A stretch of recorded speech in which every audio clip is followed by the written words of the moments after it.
Paranormal বিষয় সম্পর্কে কম বেশি আমাদের সকলেরই কিন্তু ভীষণ রকমের একটা ইন্টারেস্ট থাকে। আমরা এই প্যারানর্মাল বিষয় সম্পর্কে আরও বেশি জানতে চাই, বুঝতে চাই এবং শিখতেও চাই। আর সেটা যখন হয় প্যারানর্মাল ইনভেস্টিগেশন, তখন কিন্তু আমাদের ইন্টারেস্ট প্রায় দ্বিগুণ হয়ে যায়। এই এপিসোড থেকে ঠিক 2টো এপিসোড আগে, অর্থাৎ 259তম এপিসোডে আপনাদের সকলের প্রিয় প্রফেসর রয় এসে কিন্তু ওনার একটা প্যারানর্মাল ইনভেস্টিগেশনের ঘটনা কিছুটা আপনাদেরকে বলেছিলেন। সেটা ছিল পার্ট 1, এবং আজকে সেই প্যারানর্মাল ইনভেস্টিগেশনটারই বাকি অংশটা অর্থাৎ পর্ব 2 বা পার্ট 2 আজকে উনি আপনাদের সকলের সামনে তুলে ধরবেন। নমস্কার শ্রোতা বন্ধুরা, ভূত ভগবান চ্যানেলে আপনাদের সকলকে অনেক স্বাগত। আশা করি সবাই খুব ভালো আছেন, সুস্থ আছেন, আনন্দে আছেন। আমাদের চ্যানেলের এই ঘটনাগুলো যদি আপনাদের ভালো লেগে থাকে তাহলে অবশ্যই চ্যানেলটিকে সাবস্ক্রাইব করবেন, ভিডিওগুলোকে লাইক করবেন। পুরো ঘটনাটা শোনার পরে আপনাদের ঠিক কেমন লাগলো সেই মূল্যবান মতামত জানাতে কিন্তু একদম ভুলবেন না। আর আপনাদের জীবনে বা আপনাদের পরিচিত কোনো মানুষের জীবনে যদি এই ধরনের কোনো রকম কোনো ভৌতিক, অলৌকিক, দৈবিক, অতিজাগতিক কোনো ঘটনা ঘটে থাকে তাহলে সেগুলো কিন্তু আপনারা আমাদের কাছে লিখে পাঠিয়ে দিতে পারেন। তার জন্য আপনাদেরকে আমাদের চ্যানেলের অ্যাবাউট সেকশনে যেতে হবে। দেখবেন সেখানে আমাদের ইমেল আইডি মেনশন করা আছে। সেই ইমেল আইডিতে ইমেল করে আপনারা আপনাদের সেই ঘটনা আমাদের কাছে অনায়াসে পৌঁছে দিতে পারেন। আর একটা রিকোয়েস্ট করব, যদি পসিবল হয় কাইন্ডলি আপনারা আমাদের চ্যানেলের এই ভিডিওগুলোকে আপনাদের ফ্রেন্ড এবং ফ্যামিলির মধ্যে একটু শেয়ার করে দিন। আমরা এই চ্যানেলে আর 5টা সাধারণ মানুষের জীবনে ঘটে যাওয়া বিভিন্ন রকমের ভৌতিক, অলৌকিক, দৈবিক, অতিজাগতিক এই ঘটনাগুলোই বলে থাকি। তাই আমার মনে হয় ঘটনাগুলো যদি আর 5টা সাধারণ মানুষ শুনতে পারেন, তারা এগুলো শুনে অনেক কিছু জানতে পারবেন, বুঝতে পারবেন, শিখতে পারবেন। তার ফলে তারা অনেক বেশি সতর্ক, সজাগ হয়ে উঠতে পারবে। তো চলুন বন্ধুরা, আজকের ঘটনা আপনাদের সকলের সামনে প্রফেসর রয় বলবেন, সেটা আমরা শুনে নেব। এবং পুরো ঘটনাটা শোনার পর আপনাদের অবশ্যই মূল্যবান মতামতটা জানাবেন। আর তারপরে আমাদের এই চ্যানেলের একজন সাবস্ক্রাইবার শ্রাবণী, তো ও আমাকে এর আগেও 2-3বার মেসেজ করেছিল, ইভেন ইমেলও করেছে। তো ওর সাথে বহুদিন থেকে একটা বিষয় ঘটছে। তো সেই বিষয়টা সম্পর্কে ও ওর সাথে ওটা কেন ঘটছে, এটা থেকে ও কী করে মুক্তি পাবে, তো সেই বিষয়েও আমাকে অনেকবারই জানিয়েছে। তো সেই বিষয়টা আপনাদেরকেও বলবো এবং আমার যেটা মনে হয় সেটাও আমি ওর উদ্দেশ্যে বলবো। তো চলুন বন্ধুরা, আমরা প্রফেসর রয়ের ঘটনায় সরাসরি চলে যাই। হ্যালো সবাইকে, আমি প্রফেসর রয় আবার চলে এলাম ভূত ভগবানে ঘটনা শোনাতে। লাস্ট যে ঘটনাটা আমি শুনিয়েছিলাম সেটা হচ্ছে রাজারহাটের একটা ফ্ল্যাটে যেটা ইনভেস্টিগেশন, যেটা প্যারানর্মাল ইনভেস্টিগেশন, যেটা আমি ইনভলভ ছিলাম বা যেটাতে আমি উপস্থিত ছিলাম, সেরকম একটা ঘটনার প্রথম অংশটা আমি আপনাদেরকে শুনিয়েছিলাম। এবং আমি জানতে পারলাম আপনাদের সবারই এটা খুব ভালো লেগেছে এবং আপনারা এটার সেকেন্ড পার্ট বা তার পরের দিন আমাদের সঙ্গে কি হয়েছিল সেটা জানার জন্য খুবই আগ্রহী। তাই ভাবলাম যে বেশি দেরি না করে পরের ঘটনাটা সময় মতো তাড়াতাড়ি করে রেকর্ড করে পাঠিয়ে দিই। তো সেই মতো এখন আমি রেকর্ড করতে বসেছি। এখন রাত্রি প্রায় 11:30 বাজে যখন আমি রেকর্ডটা করছি। এবং বিশ্বাস করুন, এই ঘটনাগুলো এখন রেকর্ড করতে বেশ ভয়ই করছে। আগের বার যে ঘটনাটা রেকর্ড করেছিলাম সেটাও রাত্রের দিকেই রেকর্ড করেছিলাম। আমি রেকর্ড করে পাঠানোর পর রাত্রিবেলা ঘুমোতে আমার বেশ কিছু অসুবিধে হয়েছিল। তাই অনেকটা রিস্ক নিয়েই কিন্তু এই রেকর্ডিংটা আমি এখন করছি আপনাদের জন্য। তাই স্কিপ না করে পুরোটা শুনবেন এবং বন্ধুদের মধ্যে ছড়িয়ে দেবেন, যাতে অনেকে শুনতে পারে, অনেকে জানতে পারে যে এই ধরনের অদ্ভুত ঘটনাও কিন্তু আমাদের আশেপাশে ঘটে চলেছে। তো আর বেশি দেরি না করে আমি ঘটনাটা শুরু করছি। তো প্রথমে বেশ কিছু কথা বলে রাখা প্রয়োজন, যে অনেকেই বলেছেন যে কেন কোনো ছবি বা ভিডিও আমি শেয়ার করিনি। তার একটা কারণ আছে। কারণটা হচ্ছে, সেই দিন যে ফুটেজগুলো তোলা হয়েছিল, মোশন সেন্সর দিয়ে যে সমস্ত ফুটেজ তোলা হয়েছে বা ইনফ্রারেডে যে সমস্ত ছবি উঠেছিল, সেই ছবিগুলোতে যে প্যারানর্মাল ইনভেস্টিগেটরসরা ছিলেন তারা কিন্তু তার মধ্যে কোনো রকম অবয়ব বা কোনো কিছু খুঁজে পাননি। কিন্তু খুঁজে না পাওয়া সত্ত্বেও সে রেকর্ডিংগুলো নিয়ে যখন ওরা অনেক নাড়াঘাটা করে, সেটা পরবর্তীতে মানে তার পরের 3-4 দিন পর থেকেই কিন্তু তারা আমাকে বলে, আমি রিপোর্ট পাই যে তাদের মধ্যে কিন্তু অনেকেরই অসুবিধে হচ্ছে, রাতে ঘুমোতে অসুবিধে হচ্ছে, তারা খুব ভয় পাচ্ছে এবং ছবির ভেতর কিছু না থাকা সত্ত্বেও তারা ছবিগুলোর দিকে তাকাতে খুব ভয় পাচ্ছে। তো কোনোভাবে ওরা আমাকে বলে যে এই ছবিগুলো কিন্তু কোনোভাবেই কিন্তু কোথাও এই মুহূর্তে পাবলিশ করা যাবে না, আনটিল আনলেস পুরো ব্যাপারটা সম্পর্কে সম্পূর্ণ জানা যায়।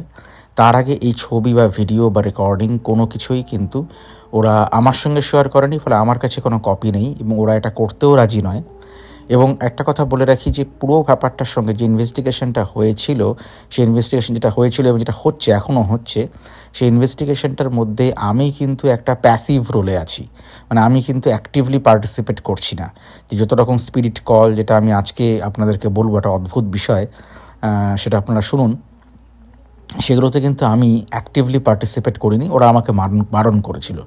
কারণ এগুলো করার জন্য নাকি অনেক রকম প্র্যাকটিস লাগে, অনেক রকম ব্যাপার আছে, সেগুলো যদি না করা থাকে বা প্র্যাকটিস না থাকে তাহলে কিন্তু এগুলো কিন্তু খুব হার্ম করে দিয়ে চলে যায়। কারণ এগুলো কিন্তু এই সমস্ত আত্মা বা এই ধরনের স্পিরিট কিন্তু ক্যারি ফরওয়ার্ড হতে পারে কারোর সঙ্গে। তো এই ঘটনাটা শুরু করার আগেই একটা সতর্কীকরণ আপনাদেরকে বলে দিই যে আপনি যে সমস্ত ঘটনাগুলো আজকে বলছি সেগুলো কিন্তু একজন প্রফেশনাল টিম কাজটা করেছে।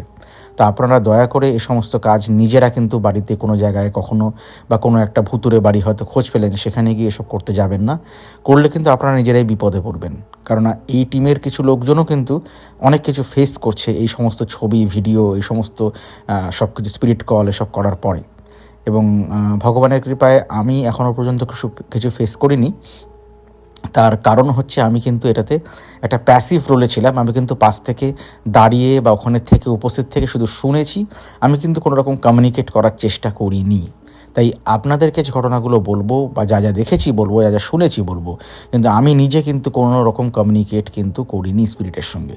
সেটা আগে থেকে আপনাদেরকে আমি বলে দিলাম। যেগুলো শুনে যদি আপনারা কিছু করতে চান তাহলে কিন্তু আপনাদের ক্ষতি হতে পারে, তাই আগে থেকেই আপনাদেরকে একটা ওয়ার্নিং দিয়ে রাখলাম। তো ঘটনাটা শুরু করছি। তো আগের দিন যেটা বলেছিলাম যে প্রথম দিন যে সেশনটা হয়, সেই ইনভেস্টিগেশনের যে সেশনটা হয়, তাতে প্রায় রাত 3টে অবধি আমরা অপেক্ষা করি এবং সেই দরজায় দুম দুম দুম করে 3টে লাথি পড়ছে, বেশ কিছু আওয়াজ পাচ্ছি এবং সেই যে প্রচণ্ডভাবে ফ্লাকচুয়েশনস অফ টেম্পারেচার, যে এইদিক ঘরে এই ঘরে সেই ঘরে যে প্রচুরভাবে চেঞ্জ হচ্ছে, মোশন ডিটেক্ট হচ্ছে, কিন্তু সেই ছবিতে কিছু উঠছে না, যেটা পরবর্তীতে ওরা চেক করে জানায় যে সেগুলো হওয়া সত্ত্বেও সেগুলো যখন হয়ে যায়, তো অনেক সকালবেলা যখন হয়ে যায় তখন আমরা বুঝতে পারি যে এইখানে কিছু না কিছু একটা কিছুর প্রেজেন্স তো আছেই। কেননা আমরা যখন বাইরে বেরোই তখন আশেপাশে জিনিসপত্র যেগুলো দেখি বা যা দেখি সেখান থেকে আমরা পরিষ্কার বুঝতে পারি এখানে কিছু না কিছু প্রেজেন্স তো ছিলই, নাহলে ওইভাবে আওয়াজ হওয়ার কোনো চান্স আমরা দেখি না, কোনোভাবেই সে আওয়াজ হওয়ার চান্স কিন্তু আমরা দেখিনি। তো এই ঘটনা হয়ে যাওয়ার পরে ওরা সমস্ত সাউন্ড এবং সমস্ত ছবি এগুলোকে নিয়ে কিছুটা সময় কাটায় এবং বেশ কিছুদিন পর ডিসেম্বর নাগাদ আমরা আবার ঠিক করি যে আমরা আবার একটি 1 নাইট ওখানে স্টে করব এবং আমরা আবার কিছু রিডিংস নেব। আর এইবার ওরা ঠিক করে যে এবার ওরা কিন্তু স্পিরিট কমিউনিকেশন করবে। তো স্পিরিট কমিউনিকেশন ব্যাপারটা ঠিক কীরকম এবং সেটা কিসের দ্বারা করা হয়েছিল সেটা সম্পর্কে একটুখানি আইডিয়া আপনাদের দিয়ে দিই। যে একটা, যেমন আগেই বলেছি যে কেটোমিটার হয়, যেরকম ইলেকট্রোম্যাগনেটিক ফিল্ড মিটার হয়, যেরকম ধরুন মোশন সেন্সার হয়, এই সমস্ত কিছুর মতো একটা মেশিন হয় যে মেশিনটাকে বলা হয় স্পিরিট বক্স। সেই মেশিনটা কীরকম? সেই মেশিনটা অ্যাকচুয়ালি কিছুই নয়, একটা প্লেট মতো থাকে, একটা বক্স থাকে, বক্সটার মধ্যে একটা প্লেট থাকে আর তার সঙ্গে এই প্লেটটার তলা দিয়ে যেহেতু একটা কয়েল গেছে এবং সেটার মধ্যে দিয়ে ইলেকট্রিক পাস করছে এবং তার ফলে কি হচ্ছে, সহজভাবে বললে একটা ইলেকট্রোম্যাগনেটিক ফিল্ড ওই মেশিনটা জেনারেট করে এবং ওটার মধ্যে স্পিকার ব্যবস্থা করা আছে যেটা খুবই সংবেদনশীল, মানে খুব সামান্য পরিমাণ ইলেকট্রোম্যাগনেটিক ফিল্ডের ডিফারেন্সের জন্য সেটা কিন্তু সাউন্ড ওয়েভসে কনভার্ট করতে পারে বা সেটা হচ্ছে আমরা সাউন্ড শুনতে পারি। তো সেইভাবে একইভাবে এটা কি করে, হেল্প করে যে কোনো রকম স্পিরিট বা আশেপাশে যেটা ধরুন ইলেকট্রোম্যাগনেটিক ওয়েভ যেগুলো রয়েছে, ইলেকট্রোম্যাগনেটিক ওয়েভ ফিল্ডে বা পার্টিকেল ফিল্ডে যেগুলো রয়েছে, সেগুলো কিন্তু আমরা সেগুলোর দ্বারা কি হয় যে সেগুলো সঙ্গে যদি কোনো রকম কমিউনিকেশন স্থাপন করতে হয় তাহলে নাকি এই স্পিরিট বক্সটা কাজ করে। এবার স্পিরিট বক্সটা যে মানে নর্মাল সময় যদি আপনারা যদি ইউজ করেন কোনো একটা নর্মাল জায়গায়, সেখানে কিন্তু সেটা আমরা মানে প্রথমে ওদের বাড়িতেই নর্মাল, যেখানে ওই বাড়িতে নয়, মানে যে ঘটনা রাজারহাটের ওই ফ্ল্যাটে নয়, অন্য জায়গায় ওই স্পিরিট বক্সটা চালিয়ে প্রথম আমরা দেখি।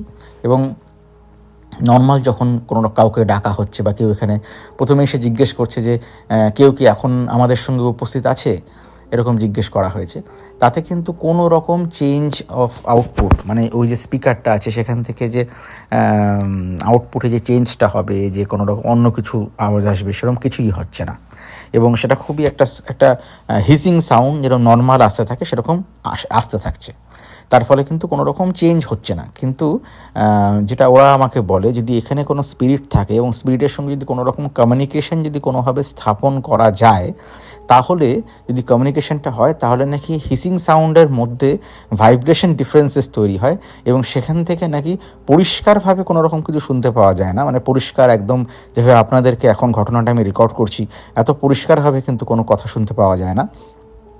কিন্তু ওই যে ভাইব্রেশনের ফ্লাকচুয়েশনসটা হয়, ওটার মধ্যে দিয়ে কিন্তু ভাঙাভাবে কিন্তু শব্দ শুনতে পারা যায়।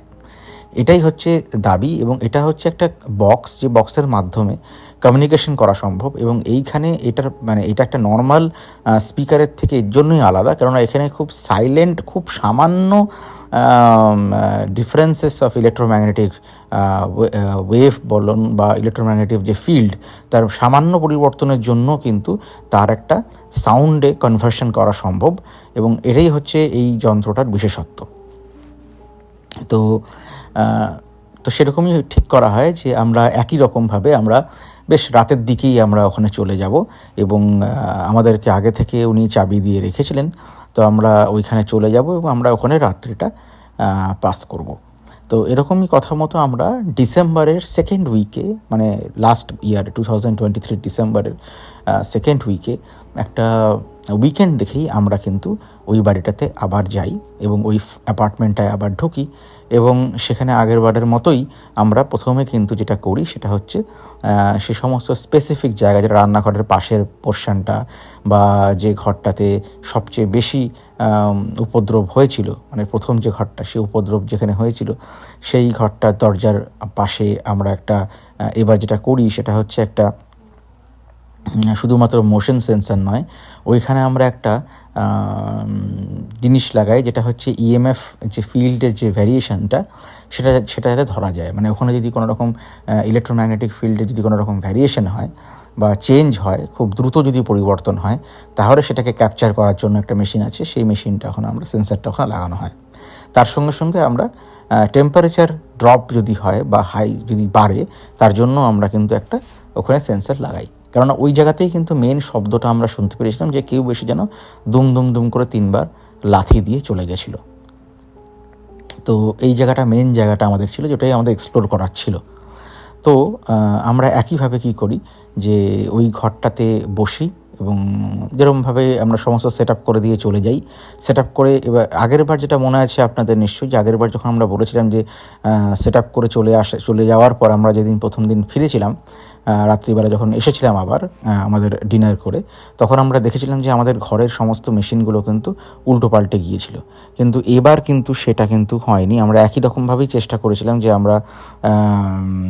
আমরা সমস্ত কিছু সেট করে, কারণ সেট করতে অনেকটা সময় লাগে, সব রকম ফিডগুলোকে পরীক্ষা করা, প্রত্যেকটা ফিড আসছে কিনা সেগুলো সব দেখার পরে সব কিছু দেখে আমরা সব কিছু বন্ধ করে আমরা চলে গিয়েছিলাম। আমরা প্রায় ঘন্টা 2 পরে আবার যখন ফিরে আসি, এবার কিন্তু কোনো রকম পরিবর্তন আমাদের চোখে পড়ে না।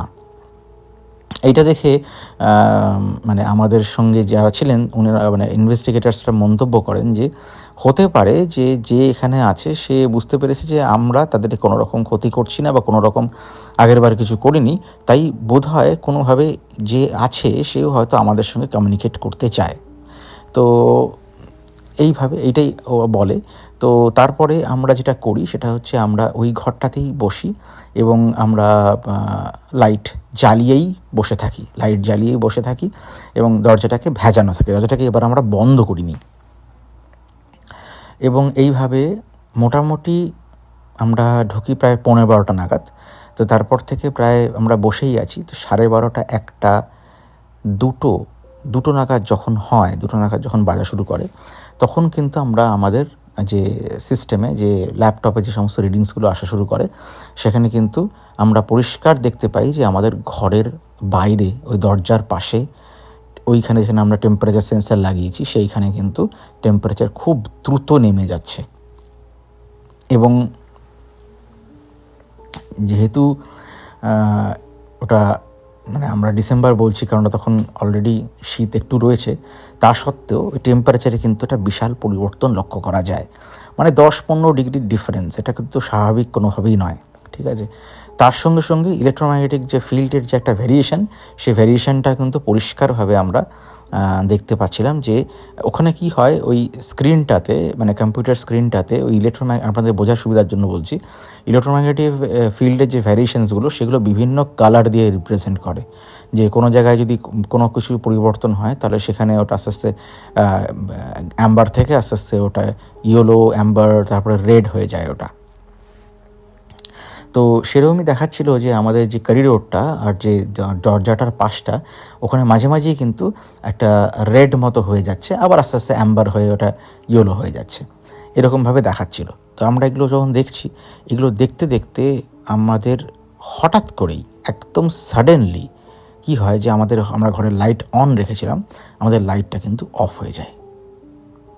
এবং অদ্ভুত বিষয়, আমাদের লাইট অফ হওয়ার সঙ্গে সঙ্গে আমরা কিন্তু জানলা দিয়ে তাকাই। আমরা কিন্তু যেহেতু একটা বিল্ডিং তো নয়, অনেকগুলো বিল্ডিং রয়েছে, তো আশেপাশের বিল্ডিংয়ে কিন্তু কারেন্ট আছে, সেগুলো কিন্তু লাইট জ্বলছে বোঝা যাচ্ছে। এবং লাইট জ্বলছে বলতে অনেক রাত হয়ে গিয়েছিল, কিন্তু কিছু কিছু ঘরে লাইট জ্বলছে এবং আশেপাশে রাস্তার বা এমনি কমন এরিয়ার যে লাইটগুলো থাকে সেই লাইটগুলো কিন্তু জ্বলছে। ফলে কারেন্ট যে যায়নি, মানে সম্পূর্ণ অন্ধকার নয় সেটা বোঝা যাচ্ছে, কিন্তু আমাদের ফ্ল্যাটের কিন্তু লাইট কিন্তু চলে যায়। এবং এটা হঠাৎ করে হলে যেরকম দেখবেন খুবই আপনি চমকে উঠবেন, সেরকমই আমাদের অবস্থা হয় যে আবার বোধহয় এখন শুরু হলো। এবং যে মুহূর্তে লাইটটা চলে যায়, আমরা পরিষ্কার একটা আওয়াজ শুনতে পাই, সেটা হচ্ছে আমাদের ওই ঘরের জানলায়। যে জানলার ওপাশে কিন্তু কিছু নেই, আবার বলছি কথাটা, ওই জানলায় কিন্তু একটা শব্দ পরিষ্কার শুনতে পাই। কিন্তু আগের বার যেমন টোকা পড়েছিল, এবার আমরা যেন বুঝতে পারি কেউ যেন জানলাটাকে টেনে খোলার চেষ্টা করছে বাইরে থেকে, এবং জোরে জোরে ঝাঁকাচ্ছে জানলাটাকে, যাতে জানলাটাকে খোলা যায় কোনোভাবে। কিন্তু এটা তো স্লাইডিং কাইন্ড অফ ডোর, ওটাভাবে টেনে খোলা যায় না, কিন্তু কেউ যেন ওটাকে ধরে টানছে বাইরের দিকে। এবং এটা বিশ্বাস করবেন না, ওই মুহূর্তে ওরকম পুরোপুরি পিন ড্রপ সাইলেন্সের ভেতর ওরকম জানলাটা পরিষ্কার কেউ যেন মনে হচ্ছে টানছে বাইরে থেকে। ওটা মানে প্রচণ্ড ভয়ের একটা পরিবেশ সৃষ্টি করে। এবং এইভাবে প্রায় 4-5 বার ঝনঝন করে জানলাটাকে কেউ যেন ঝাঁকিয়ে তারপর বন্ধ হয়ে গেল। তারপর আবার পিন ড্রপ সাইলেন্স। এবং তারপর যেটা হলো সেটা আপনি বললে আপনারা বিশ্বাস করবেন না। আমি আগেও বলেছি, সেদিন কিন্তু আমরা দরজাটা কিন্তু খুলে রেখেছিলাম, দরজাটা কিন্তু বন্ধ করিনি। এবং এইবার কিন্তু দরজায় কোনো লাথি হয়নি। আমাদের চোখটা তখন সয়ে গিয়েছিল বাইরের সামান্য আলোর ভেতরে। আমরা পরিষ্কার দেখলাম, শুনতে পেলাম যে মানে বাইরে, আমাদের ঘরের ঠিক বাইরে দরজাটা ভেজানো ছিল, বাইরে একটা যেন কেউ হেঁটে আসছে পায়ের শব্দ। প্রথমে সেই চালটা খুব আস্তে আস্তে, মানে কেউ যদি পা টিপে টিপে চলে তাহলে ঝপ ঝপ করে আওয়াজ হচ্ছে।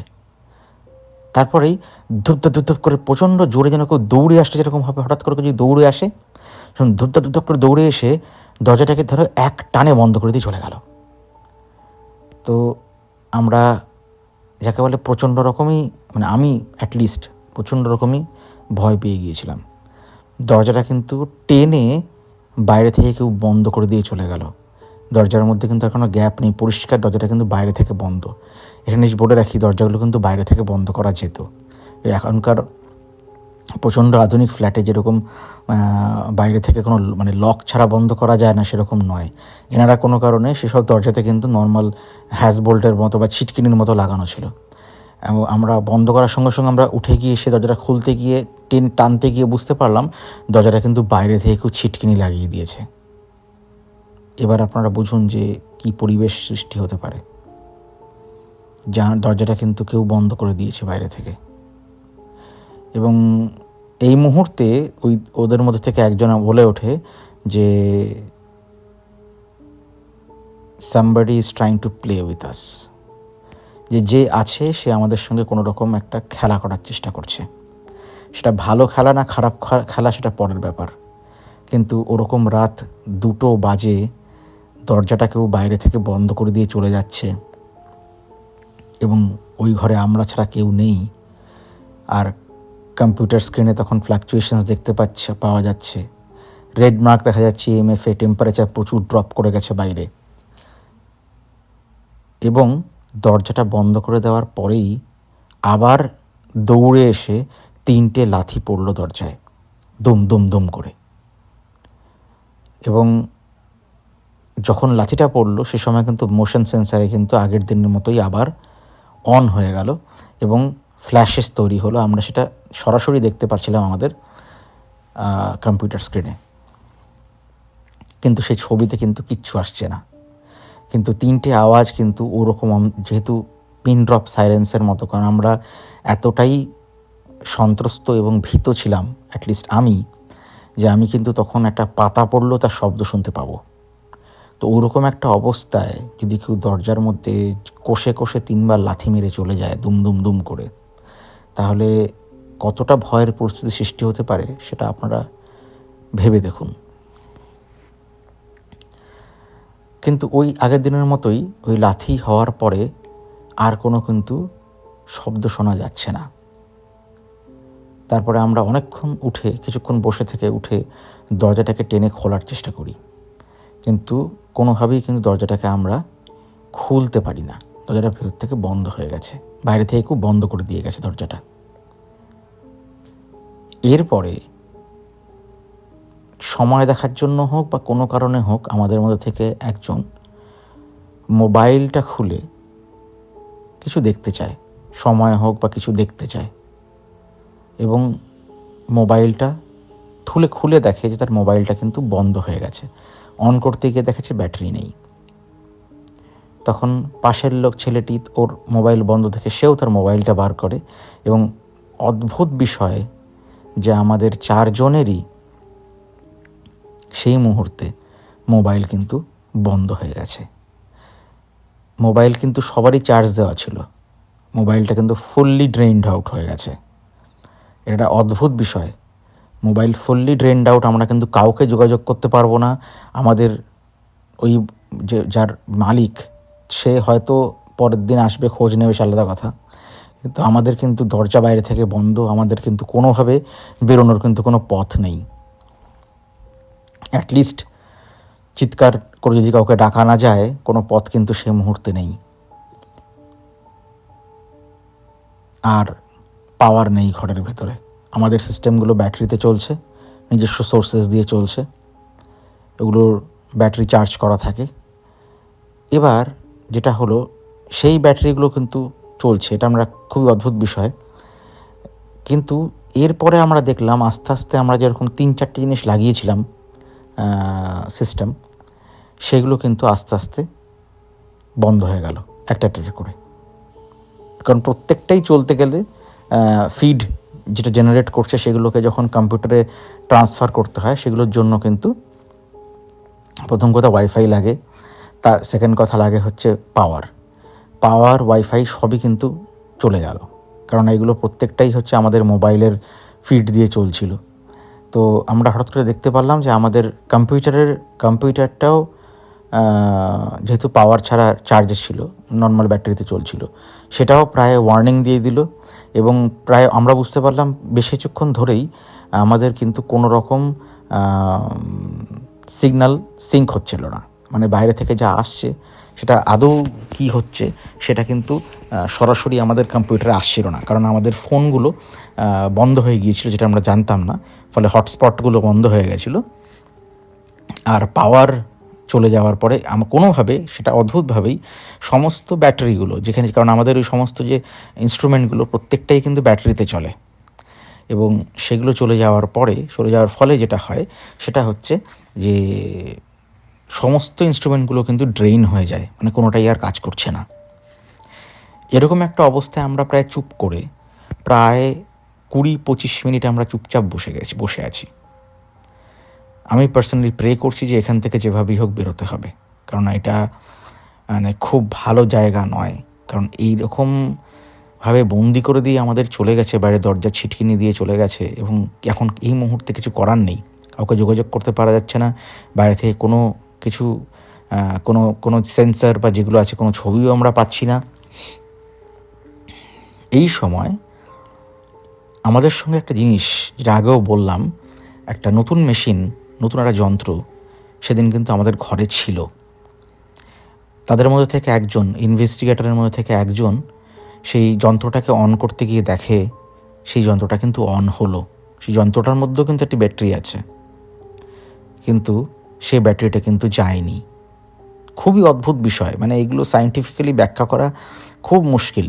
যদি কোনো একটা পার্টিকুলার কারণে যদি ব্যাটারি ড্রেন আউট হয়ে গিয়ে থাকে আচমকা সব কিছুর জন্য, সেটা কোনোভাবে ইনডিউসড ইলেকট্রোম্যাগনেটিক ওয়েভ বা ফাংশন দিয়ে করা সম্ভব হয়ে থাকে, তাহলে পার্টিকুলারলি সেই মেশিনটা যেটা দিয়ে স্পিরিট বক্স, যার মাধ্যমে স্পিরিটের সঙ্গে কমিউনিকেশন করা যায়, সেই বক্সটার ব্যাটারিটা কেন ডিসচার্জ হলো না?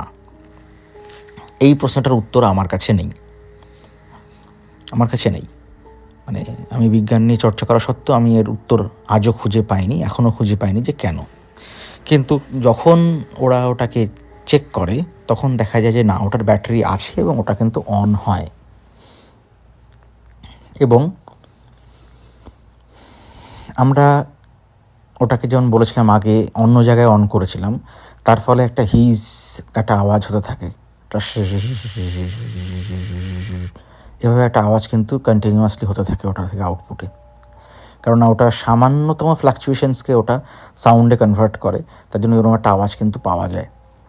কিন্তু ওটা অন করার সঙ্গে সঙ্গে দুটো জিনিস আমরা লক্ষ্য করি, সেটা হচ্ছে মেশিনটা, যে স্পিরিট বক্সটা, ওটা খুব তাড়াতাড়ি গরম হয়ে ওঠে, মানে ওটার উপর হাত রেখে বোঝা যায় গরম হয়ে উঠছে, যেটা গরম হওয়ার কথা নয়। আর সেকেন্ড যেটা আমরা বুঝতে পারি যে আওয়াজটা হয়, সে আওয়াজটার মধ্যে কিন্তু মাঝে মাঝে সে আওয়াজটা কেটে যাচ্ছে, যেটা আগে আমি শুনিনি। আমি কন্টিনিউয়াসলি ওটা প্রায় 35 সেকেন্ড শুনেছি, যেটা নর্মাল আউটপুট কী, কিন্তু ওইখানে যখন চালানো হলো তখন তার নর্মাল আউটপুট কিন্তু সেটা আসছে না, সেটা কিন্তু অন্যরকম আসছে। তখন আমাদের সঙ্গে যারা ছিল তখন তারা বলে যে তাহলে যখন আমরা এখানে আটকে পড়েছি, আমাদের সকাল অবধি এখানে অপেক্ষা করতে হবে, তারপরে না হয় আমরা জানলা খুলে হোক, জানলা দিয়ে হোক, গার্ডদেরকে চিৎকার করে হোক, যেমন করেই হোক এই ঘর খোলার ব্যবস্থা করে ফেলবো। সে ঘর খুলে যাবে, সেটা নিয়ে কোনো অসুবিধে নেই। কিন্তু এই মুহূর্তে যখন আমরা এখানে আছি এবং আমরা একটা ইনভেস্টিগেশন করতে এসেছি, আমার কাছে স্পিরিট বক্সটা আছে, তাহলে কেন না হয় স্পিরিট বক্সটাকে না আমরা ইউটিলাইজ করে কেন আমরা এদের সঙ্গে কমিউনিকেট করব না। তো প্রথমে দুজন রাজি হলো, আমিও এটা নিয়ে খুব একটা স্বাচ্ছন্দ্য ফিল করছিলাম না, কারণ এরকম একটা অদ্ভুত ঘটনা ঘটছে। এখনও এরা আমাদের উপর সরাসরি কোনো রকম ক্ষতি করেনি, কিন্তু যে কোনো সময় ক্ষতি করতে পারে। তো এরকম হওয়ার পরে তখন আমি অতটা এটাতে মানে সায় দিচ্ছিলাম না, আরেকজনও সায় দিচ্ছিল না, কিন্তু আলটিমেটলি ডিসিশন হয় ঠিক আছে যে একটা চেষ্টা করাই যেতে পারে। তো স্পিরিট বক্সটা অন করে যেভাবে ঘটনাগুলো ঘটেছিল আপনাদেরকে আমি সেভাবে চেষ্টা করছি, যতটা মনে করে আপনাদেরকে আমি বলতে পারি সেভাবে চেষ্টা করছি। তো প্রথমে ওই সিস্টেমটা অন করে ওদের মধ্যে থেকে একজন, যে এটাতে অভ্যস্ত, যে আর কি জেনারেলি স্পিরিট কমিউনিকেট করে থাকে, যাকে আমরা প্ল্যানচেট করার সময় যেরকমভাবে মিডিয়াম বলি, এই ধরনের স্পিরিট বক্সও কিন্তু সবাই কিন্তু কমিউনিকেট করতে পারে না। তার জন্য নির্দিষ্ট কিছু কিছু কিছু প্যারামিটার্স লাগে যে কে সহজে করতে পারবে। যেমন বিভিন্ন রকমের রাশি আছে, অনেক কিছু আছে যেটা আমিও সম্পূর্ণ ভালোভাবে জানি না, কিন্তু ওরা যেটা বলছিল যে সবাই কিন্তু স্পিরিট কমিউনিকেট করতে পারে না। তো ওদের মধ্যে থেকে একজন যে এই ধরনের স্পিরিট কমিউনিকেট করে থাকে, সে ওটাকে অন করে প্রথমেই জিজ্ঞেস করে, এবং এই স্পিরিট কমিউনিকেশান কিন্তু সরাসরি আমাদের যেটা হয়েছে সেটা সম্পূর্ণ বাংলা ভাষাতেই হয়েছিল, অন্য কোনো ইংলিশ বা অন্য কোনো বাংলা ভাষায় কিন্তু হয়নি। তো প্রথমে সে জিজ্ঞেস করে যে এখানে কি কেউ আছে? তো কোনো রকম যখন জিজ্ঞেস করা হয়, প্রথম কিছুক্ষণ কিন্তু আমরা কোনো রকম চেঞ্জ পাইনি। যেরকম হিসিং সাউন্ড হচ্ছিল, মাঝে মাঝে কেটে যাচ্ছিল, সেরকম আমরা কন্টিনিউয়াসলি শুনে গেছি। এবং এই যে কিন্তু এই জিনিসটা বারবার সেই যে কমিউনিকেটর, সেই লোকটি, সেই ছেলেটি কিন্তু বারবার কিন্তু রিপিট করতে থাকে যে যদি কেউ থাকো তাহলে তার সঙ্গে আমরা কমিউনিকেট করতে চাই, এইভাবে বলছে। তো এইভাবে বলতে বলতে প্রায় 10-15 বার হবে। এইভাবে বলার পরে আমরা প্রথম হঠাৎ করে শুনতে পাই যে ওই মেশিনটা থেকে, স্পিরিট বক্স থেকে ওই যে আওয়াজটা থেকে মাঝখানে বন্ধ হয়ে গিয়ে পরিষ্কার আমরা শুনতে পাই যে কেউ যেন হ্যাঁ বলল, এবং প্রথমটা হ্যাঁ বলল, তারপরটা হ্যাঁ বলল, মানে প্রথমটা খুব শর্ট, তারপরটা খুব লং। এইভাবে দুবারই কিন্তু হ্যাঁ বলল। আমরা পরিষ্কার সেখান থেকে শুনতে পারলাম। আমার এটা জীবনে প্রথমবার স্পিরিট বক্স থেকে শোনা আওয়াজ। এর আগে আমি এই যন্ত্রটার নাম ওদের মুখে শুনে ইউটিউবে বা বিভিন্ন জায়গায় সার্চ করে দেখেছি যে মানে ম্যাক্সিমাম আমি ওখানে সব ইংলিশই পেয়েছি, এবং সেখানে কিন্তু মানে শুনেছি কীভাবে শব্দটা আসে, কিন্তু এভাবে নিজের কানে প্রথম আমি এটার আউটপুট শুনতে পেলাম যে হ্যাঁ কিন্তু উচ্চারণটা এলো। এবং প্রথমবার একটা ছোট্ট হ্যাঁ, তারপর একটা বেশ লং, মানে খুব কষ্ট করে বললো যেরকমভাবে হ্যাঁ, এরকম টাইপের একটা হ্যাঁ আমরা বুঝতে পারলাম। তারপরে খুব অবভিয়াসলি যারা ছিল তারা এটাকে প্রায় 1-2 বার, মানে 2-3 বার সেম কোশ্চেন করে এগুলোকে ভেরিফাই করে। তো সে একইভাবে ও আবার কিন্তু এই কোশ্চেনটা আবার করে যে এইখানে কি কেউ আছে কি না। তাতে প্রথমবার উত্তর না দিলেও দ্বিতীয়বার কিন্তু সে উত্তরটা আমরা পাই, এবং সেটাও কিন্তু হ্যাঁ। এবং এখানে বলতে আমি ভুলে গেছি যে ওই স্পিরিট বক্স মেশিনটার মধ্যে কিন্তু একটা একই রকমভাবে একটা মিটার থাকে, যে মিটারটা দিয়ে আশেপাশের কোনো ইলেকট্রোম্যাগনেটিক ওয়েভের চেঞ্জ হচ্ছে কিনা বা ফিল্ডের চেঞ্জ হচ্ছে কিনা বা কোনো রকম প্রেজেন্স আছে কিনা সেটাও বোঝা যায়। তো সেটা 1 থেকে 5 এরকম 5টা রেটিংয়ের জন্য 5টা ছোট ছোট বাল্ব থাকে। সেই বাল্বটা থেকে বোঝা যায় যদি 3টে জ্বলছে কিনা, 4টে জ্বলছে কিনা, 5টা জ্বলছে কিনা। নর্মালি চালানো অবস্থায় যখন আমরা আমাদের ঘরে ওটা চালিয়েছিলাম তখন ওটাতে একটা বাল্ব জ্বলে থাকে, ঠিক আছে। এবং যখন আমরা ওটা ওইখানে চালিয়েছিলাম তখন ওটা দেখা যাচ্ছিলো যে ওখানে কিন্তু ওই যে মুহূর্তে কমিউনিকেশানটা যখন ফুলফিল হচ্ছে, যখন আমরা শুনতে পাচ্ছি হ্যাঁ বলছে, তখন কিন্তু আমরা দেখছি যে ওখানে কিন্তু 4টে থেকে 5টা আলো জ্বলে আছে। এটা কিন্তু পরিষ্কার দেখা যাচ্ছে। এটা জাস্ট আপনাদের জানিয়ে রাখলাম। তো এইভাবে 2-3 বার এটা জানার পর যে হ্যাঁ সত্যি সত্যি এখানে রয়েছে, কোনো একটা স্পিরিট বা আত্মার একটা উপস্থিতি রয়েছে, এটা যখন কনফার্মড হওয়া গেল তখন অবভিয়াসলি আমাদের যারা ছিলেন কমিউনিকেটর, সে জিজ্ঞেস করে যে তোমার নাম কি, যে আছো তার নাম কি, এভাবে জিজ্ঞেস করে। এবং প্রায় 7 থেকে 8 বার যখন এই একই কথা জিজ্ঞেস করে তাতে কিন্তু কোনো রকম উত্তর কিন্তু আমরা পাই না। এইরকমভাবে জিজ্ঞেস করতে আবার যখন ফ্ল্যাকচুয়েশনটা 4 থেকে 5 হচ্ছে, এবং খুবই অদ্ভুত বিষয়, 4 থেকে 5 যে মুহূর্তে হলো, এইবার ওই দরজার মধ্যে কিন্তু 3টে দুম দুম দুম করে লাথি বা 3টে ঘুষি মতো আওয়াজ হলো তলার দিকে। এবং আমরা পরিষ্কার শুনতে পারলাম যে ওই স্পিরিট বক্স থেকে একটা শব্দ কাটা কাটা হয়ে বেরিয়ে আসলো। সেটা হচ্ছে, বলছে, আমি জিজ্ঞেস করছি নাম কি তোমার, যে আছো তার নাম কি? তো শব্দটা এলো সীমা। তো এতটা পরিষ্কারভাবে কিন্তু আওয়াজটা আসছে না। আওয়াজটা আসছে কীভাবে? সীমা, সীমা, এরকমভাবে এসছিল। আপনাদেরকে আমি রেকর্ডিংটা শোনাতে পারবো না, কারণ সেটা সেই মুহূর্তে রেকর্ড করার মতো কোনো ডিভাইস আমাদের সঙ্গে ছিল না। কিন্তু আমি যেভাবে শুনেছি আপনাদেরকে আমি জাস্ট বোঝানোর জন্য বললাম যে এইভাবে শব্দটি এসছিল। আপনারা যদি মনে করেন যে স্পিরিট বক্স থেকে একদম সীমা এভাবে এসছিল, সেভাবে কিন্তু এটা ঘটে না। একটু নয়েজ যুক্তভাবে এটা আসে। এবং যে মুহূর্তে ওই শব্দটা আসে সেই মুহূর্তে কিন্তু আমরা ওই আওয়াজটা দরজায় পাই, এবং তাতে আমরা কিছুক্ষণ ওটাকে কোনো কথা বলি না, চুপচাপ থাকি। তারপরে নামটা থেকে আমরা বুঝতে পারি যে এখানে যে স্পিরিটটি রয়েছে সেটি একটি ফিমেল বা একটি মেয়ের আত্মা। কিন্তু তারপরে অবভিয়াসলি যদি সীমা নাম হয় তো মেয়ের আত্মাই হবে, তো সেটা আমরা ভেবে নিয়েছিলাম। তো তারপরে যখন জিজ্ঞেস করা হয় যে এখানে যে আছেন তার বয়স কত, এই কোশ্চেনটা করা হয়, তার বয়স কত।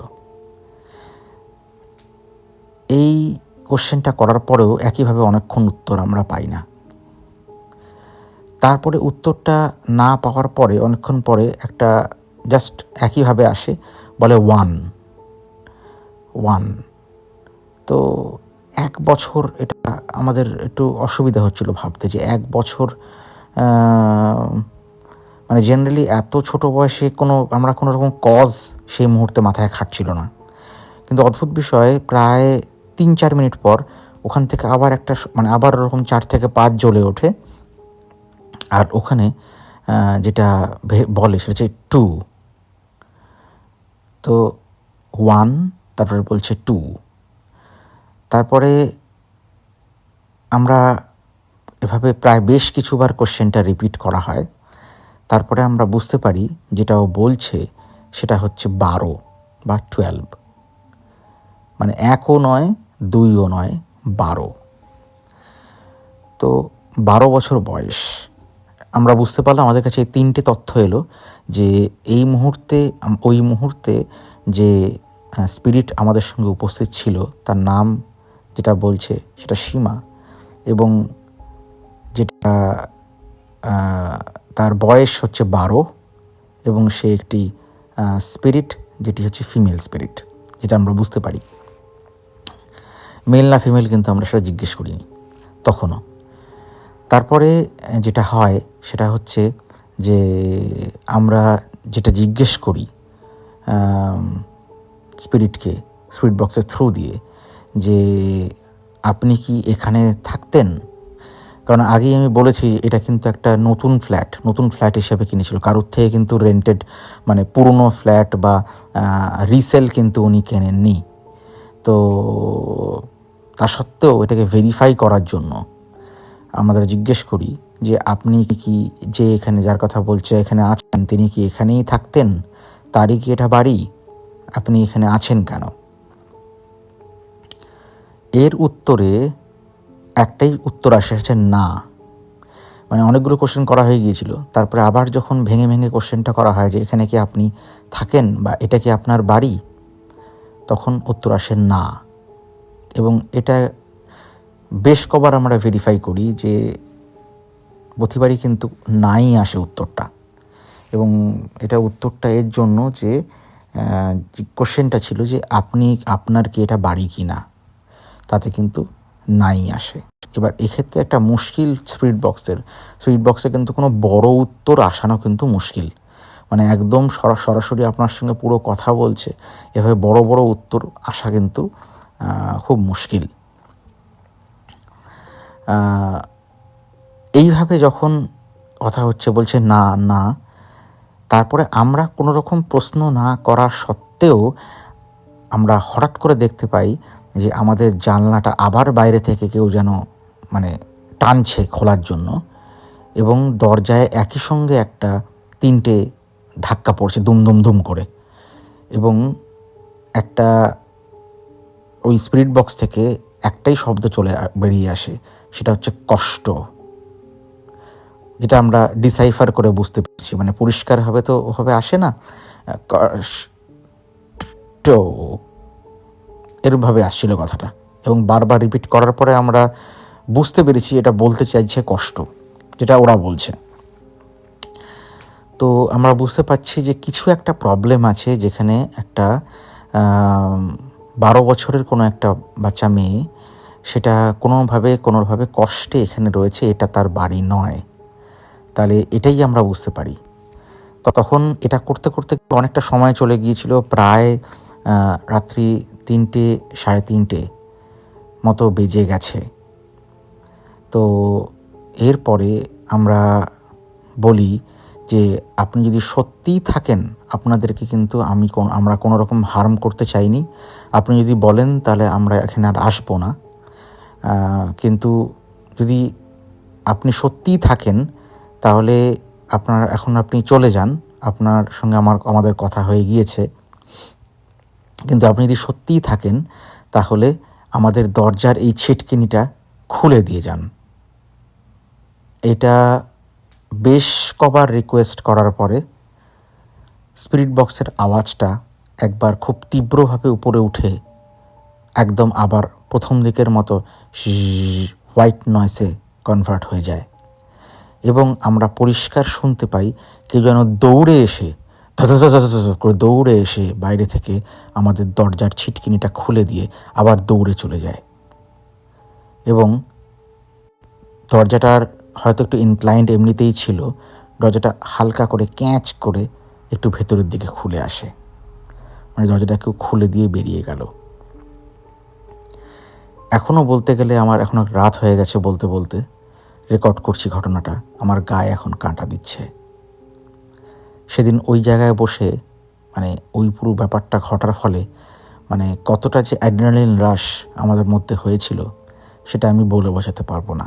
আপনারা যদি কখনো এরকম ঘটনার মধ্যে থাকেন বুঝতে পারবেন যে কতটা মানসিক চাপ যাওয়া সম্ভব। কিন্তু আমরা বুঝতে পেরেছিলাম যে ওই ঘরে এই একটা স্পিরিট আছে এবং সে কষ্টে রয়েছে, এবং সে সেটা বন্ধ করে দিয়ে কোনোভাবে আমাদের সঙ্গে কমিউনিকেশনই করতে চেয়েছে, তারপরে সে কিন্তু খুলে দিয়েও চলে গিয়েছিল। এরপরে আমরা ওখানে আর থাকি না, সমস্ত জিনিসপত্রগুলোকে গুটিয়ে সব কিছু নিয়ে আমরা বন্ধ করে যখন বেরিয়ে চলে আসি তখন প্রায় 4টে বাজে। আমরা যে যার মতো ঘরে চলে যাই, কিন্তু আমি ঘরে আসার পরেও আমার কিন্তু সেই রাতে আর ঘুম হয় না, এবং বারবার পুরো ব্যাপারটা মাথার ভেতর ঘুরতে থাকে। এবং সত্যি বলতে কি সেদিনের পুরো অভিজ্ঞতাটা এত অ্যাব্রাপ্টলি সমস্ত আওয়াজ হচ্ছিল, বারবার দরজায় ঘটনাটা ঘটছিল, আর ওই যে কমিউনিকেশনটা হচ্ছিল সেই কমিউনিকেশনটা এতটাই বেশি যেন মনে হচ্ছে এনার্জি ড্রেইন করে দিয়ে চলে গেছে আমাদের। যেভাবে আমাদের ব্যাটারিগুলো ফুরিয়েছিল সেভাবে আমাদের সমস্ত এনার্জিটাকে যেন ড্রেইন করে দিয়ে চলে গিয়েছিল। তো এইটা হওয়ার পরে আমরা সমস্ত কিছু বুঝতে পারি যে এখানে কিছু একটা আছে, এবং হতে পারে যেহেতু ওই স্পিরিটটা আমাদের কথা শুনে আমাদের দরজাটা খুলে দিয়ে চলে গেল, এটাও হতে পারে যে আমরা কোনোভাবে কিন্তু এই স্পিরিটটাকে এখান থেকে মুক্তি দিতে পারি, যেটা আমাদের মনে হয় বলতে বোঝাচ্ছি। আমাদের সঙ্গে যারা ইনভেস্টিগেটার্স ছিল তারা বলছিল যে এখান থেকে হয়তো একটা এর সমাধান বেরোতে পারে। তার জন্য ডিসেম্বরের শেষের দিকে ঠিক নয়, অ্যাকচুয়ালি জানুয়ারির শুরুতে আমরা আরেকবার বা আমাদের 3rd সেশনের জন্য ওইখানে পৌঁছই। তো 3rd সেশনের ঘটনাটা একটু অদ্ভুত, কারণ 3rd সেশনে কিন্তু প্রথমবার, যেটা এত 2 দিন হয়নি, 3rd সেশনে কিন্তু আমরা যেটা বুঝতে পারি যে একটা ভিজুয়াল, মানে একটা সত্যিকারের, যেটাকে আমরা বলি যে একটা আবছা কোনো একটা ছায়াকৃতি দেখতে পাওয়া, সেরকম কিছু একটা ঘটেছিল, যেটার ব্যাখ্যা আমার কাছে একদম নেই। কিন্তু 3য় দিনের ঘটনা কিন্তু প্রচণ্ড রকমভাবে লোমহর্ষক, এবং তাতে কিন্তু অনেক কিছু আমরা উদ্ধার করি, যার কিছুটা ব্যাখ্যা আমার কাছে আছে, কিছুটা ব্যাখ্যা আমার কাছে নেই। কিন্তু এখন অনেক রাত হয়েছে এবং বিশ্বাস করুন এই ঘটনাটা আপনাদেরকে বলার জন্য এই মুহূর্তে রেকর্ড করতে করতে আমার সত্যি গায়ে কাটা দিচ্ছে এবং আর বলতে মানে সাহস পাচ্ছি না, অনেকটা রাত হয়ে গিয়েছে। তো আজ আমি এখানেই শেষ করব এবং আরেকটা ওয়ার্নিং যে প্রথমে বললাম সেরকম ওয়ার্নিং দিয়ে রাখি, এই ঘটনার সঙ্গে অ্যাক্টিভলি কোনোভাবেই জড়াবেন না। যদি কখনো মনে হয়, অনেক সময় অনেক লোকের অনেক মানুষেরই থাকে যে কিউরিসিটি, যে কোনো জায়গায় গিয়ে কিছু একটা করব, কিছু কানেকশানস করব, আত্মার সঙ্গে যোগাযোগ করব, চ্যাট করব। এগুলো কোনোটারই আউটপুট খুব যে ভালো হয় তা নয়, কেননা সবাই তো আর সেভাবে ট্রেন্ড থাকে না। তার জন্য অ্যাক্টিভলি এগুলো কখনো করতে যাবেন না। এবং এটা করার জন্য আমি নিজে সত্যি বলছি, এখন যে ঘটনাটা বলছি এতেও খুব স্ট্রেস যাচ্ছে, খুবই স্ট্রেসফুল জিনিস ব্যাপারটা। কিন্তু এই ঘটনাটা এতটাই লোমহর্ষক এবং ব্যাপারটা এতটাই রহস্যময় যে এগুলো আমি বলবো। আমাদের 3 নম্বর সেশানে কি হয়েছে এটা আমি অবশ্যই রেকর্ড করে আপনাদের পাঠাবো।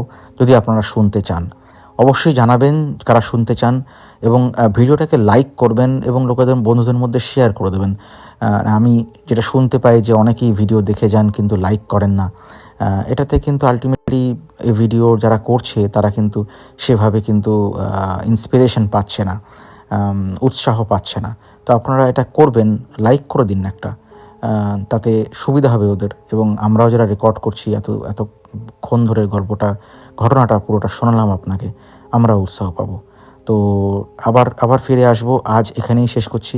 আপনারা সবাই ভালো থাকবেন, সুস্থ থাকবেন এবং কোনো রকম অতিরিক্ত কাজ বা এই ধরনের অতি উৎসাহ থেকে দূরে থাকবেন। টাটা। প্রফেসর রয়ের এই ঘটনাটা আমার তো ভীষণ ভালো লেগেছে, ভীষণই একটা ইন্টারেস্টিং ব্যাপারও লেগেছে। আপনাদের কেমন লাগলো অবশ্যই কিন্তু জানাবেন। আর যদি ভালো লাগে প্লিজ এই ভিডিওটা আপনাদের ফ্রেন্ড এবং ফ্যামিলির মধ্যে একটু শেয়ার করে দিন। আপনারা ফেসবুক, হোয়াটসঅ্যাপ যে কোনো মাধ্যমেই শেয়ার করতে পারেন, কোনো অসুবিধে নেই। আচ্ছা, এবার আমি চলে যাব।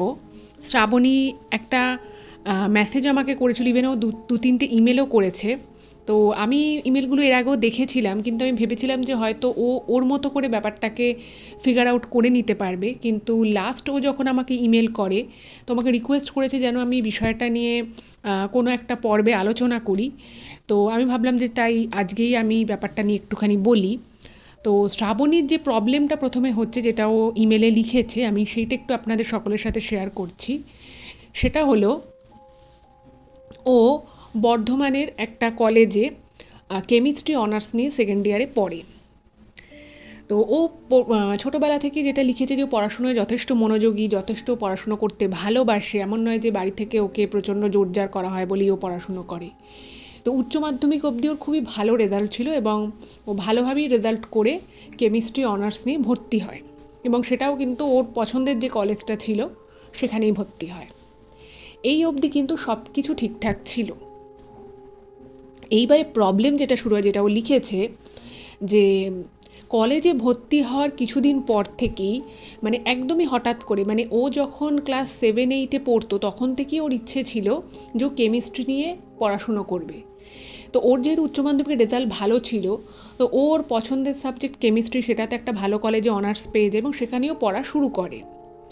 কিন্তু এই কলেজে ভর্তি হওয়ার পর থেকে যে ঘটনাটা ওর সাথে ঘটে সেটা হচ্ছে যে কোনো কারণ ছাড়াই ও পড়াশুনোর প্রতি ওর যে একটা ইন্টারেস্ট ছিল, যে আমি ভালো করে পড়াশুনো করব, ভালো করে রেজাল্ট করব, সেই বিষয়টা কোথাও একটা প্রথমে যেটা হয় যে ওর একটু একটু করে ইন্টারেস্টটা কমতে থাকে।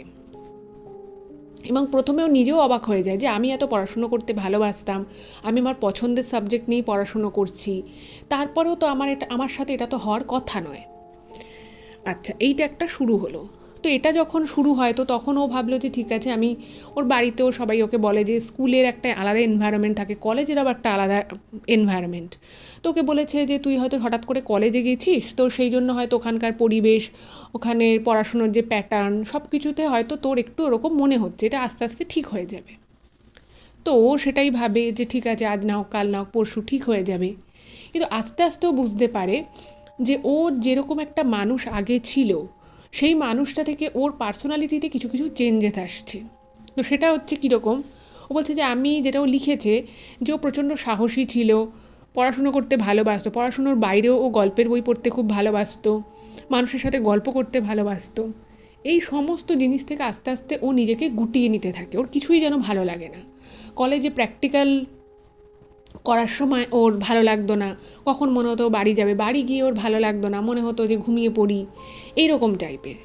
এবং এই বিষয়গুলো ও যখন ওর বাড়ির লোকের সাথে আলোচনা করে, তারা ওকে নিজেদের মতো করে গাইড করার চেষ্টা করে, কিন্তু ও সেই সমস্ত জিনিসগুলো ফলো করেও ও বুঝতে পারে যে কিছু একটা ব্যাপার আছে যেটা ওকে পড়াশুনো করতে বা ওকে মনোযোগ সৃষ্টি করতে বাধা দিচ্ছে, সেটা যে কোনোভাবেই হোক বাধা দিচ্ছে। তো এই বিষয়টা যখন ওর হয়, তারপর থেকে ও বুঝতে পারে ও যেহেতু পড়াশুনো অনেক রাত অবধি করতো, তো ওর জন্য একটা আলাদা করে, মানে ওদের একতলা বাড়ি আর দোতলায় দুটো ঘর রয়েছে, তার মধ্যে একটা ঘর ওর জন্য ডেডিকেট করা আছে যাতে ও পড়াশুনো করে, আর তার যে পাশের যে ঘরটা, সেই ঘরটাতে ওর মা ওর বাবা কখনো কেউ না কেউ থাকে আর কি। যখন ওর বেশি রাত অবধি পড়াশুনো করে তো ওর বাবা মা পাশের ঘরটাতে থাকে।